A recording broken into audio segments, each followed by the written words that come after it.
over the past 2 years, where the pandemic has crippled businesses. There are many of them.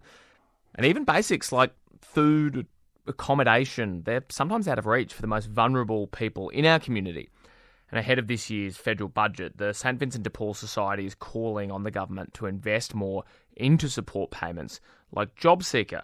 National President of St Vincent de Paul, Claire Victory, joins you now. Good morning, Claire. Good morning. So what have you seen in Queensland over the past 2 years in terms of demand for your services?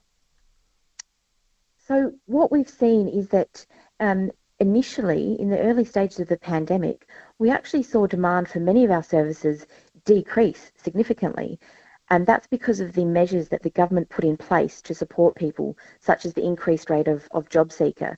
So we saw that in the beginning. Unfortunately, as those supports have been removed over time, we've seen demand skyrocket again.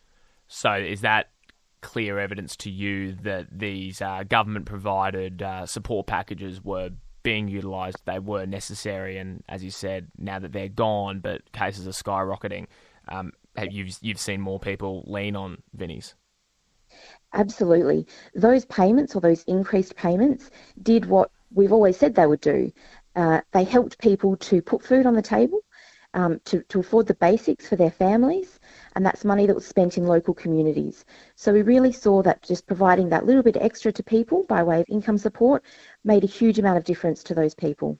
So looking forward to that federal budget, what would you like to see happen in terms of JobSeeker and pandemic leave disaster payments? So we really hope that we learn the right lessons from the past 2 years, that we reinstate the pandemic leave disaster payment to $750 a week, that we increase the rate of JobSeeker, and that we provide other supports, for example, to people on temporary visas, and invest in social and community housing. Claire Victory, you mentioned that at the beginning of the pandemic, when we did have those payments that people were leaning on, you didn't see as much people coming to St Vincent de Paul for help. Is it frustrating from your perspective to see the government turn to support payments in disasters, but then, now that an election's coming up, dismiss these measures and say, oh, we need to get government out of people's life? Is that a frustrating contradiction in a way? Yeah, it's very frustrating because experts had often said, and organisations like ours had often said, if you increase those income support payments, this is what would happen. We weren't listened to. And then we got an absolutely clear and concrete example of exactly what would happen. And it made a difference in those people's lives. And it's money that was spent in local economies.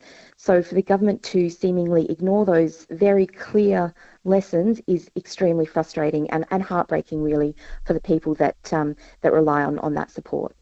You say heartbreaking there, Claire. Can you give us an insight into what it actually looks like in the lives of the people that you're supporting? We hear, there's so many job figures and inflation figures, and it can some days just feel like it's numbers. What is St Vincent de Paul seeing on the ground when there isn't support for people who have been hurt by this pandemic? So there's two things that we see. There are people who unfortunately have to come to organisations like Vinnies at various stages in their life, just when the bills add up and they all fall due at one time, or there's an unexpected medical expense or something. They have to come for a bit of support to get them through a rough patch. What we saw during the pandemic is people coming to us for the first time. They're not people who'd ever had to rely on Centrelink before, but because they were casual workers or visa holders who weren't entitled to any of the support the government was offering, were left completely without any income, and having to actually, approach us for the first time. And that was really difficult, but it just shows how quickly and easily someone can be in a position where they don't have support and need to reach out to us. And they shouldn't have to reach out to us, because our community, through our government, should be providing that support. On ABC North Queensland and Tropical North, you're hearing from Claire Victory, National President of St Vincent de Paul Society. Claire, on housing, finding adequate housing is a struggle for many people at the moment in North Queensland in particular. There's a housing shortage on Palm Island nearby. So what needs to happen to make sure that everyone in our community has a place to call home? Right, so we've seen some state governments make some really welcome announcements around investing in social and community housing, but it's clear that we really need a national cross-jurisdictional housing strategy underpinned by a $10 billion housing fund to really ensure that we can provide housing to people that need it. When you look at the government's actions across, I mean, not just this term, but the coalition have been in government for many years now, do you see signs that they are taking the housing shortage seriously, and is a serious investment in this federal budget likely? Look, I'd like to be optimistic and say that, the government will listen to organisations like ours and make this investment. Um, I'm not sure we've seen enough evidence yet that that will be the case. I think there is still some unhelpful ideas around, poverty being some sort of moral failure rather than the inevitable consequence of structural inequality. So I'm optimistic that a real investment will be made, but I'm not sure we've seen enough evidence to really support the fact that that will happen. But we really hope that the government will listen and make that sort of investment. It sometimes just seems like a basic solution, doesn't it, that you address homelessness by building more homes. Why hasn't that sort of direct solution garnered more momentum across various governments, do you think? Look, it's hard to say, but I think that there are, like I said, some really unhelpful moral judgments that people make around people living in poverty and relying on income support and other support measures. But I think it is very clear, as you say, that you do things like provide housing, provide an adequate level of income support, and that ends up being good for everybody because it actually is good for the economy when people have a safe and secure place to call home, enough money to put food on the table, and an ability through all of that to participate fully in their community, including in a financial way by contributing to their local economy. When you say unhelpful assumptions that people make, is that in the realm of phrases that get thrown around like dole bludgers or it's their fault they're on the street? Is it things like that that you still hear even in 2022? Absolutely. Unfortunately, there are still a lot of people, including in government, who do use some of those unhelpful terms, who make it seem that if people don't have enough to get by, if they're struggling, it's some sort of moral failure, and who don't really understand all of the things that work against so many people in our community, people who are already kind of starting life a bit behind, who don't have those same privileges and advantages as other people do. So I think there is still, unfortunately, really commonly held views around those sorts of things, which can sometimes get in the way of people understanding the investments that we need to make.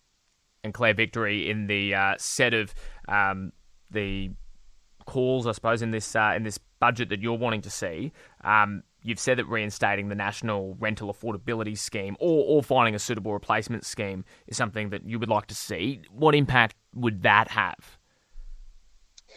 Well, we know that there are so many people, including working people, really struggling to find housing. So any measures that we can put in place to make housing more affordable and more accessible for people really means that there's more people who are able to feel secure, have that element of mental stress removed, and able to really participate in their community and in the local economy.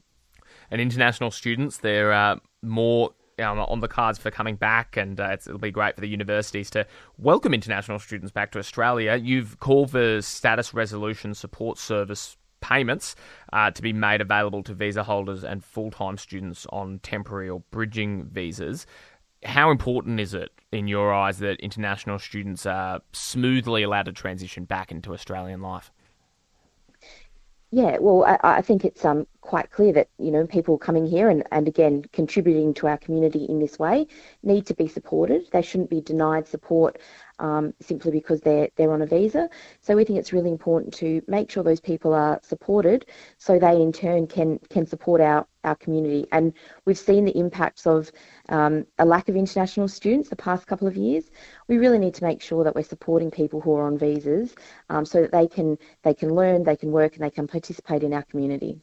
Claire Victory, National President of the St Vincent de Paul Society. Appreciate your time on ABC Mornings and stepping us through those important issues that we'll only continue to hear more about before the federal budget. Thanks for your time, Claire. Thanks so much.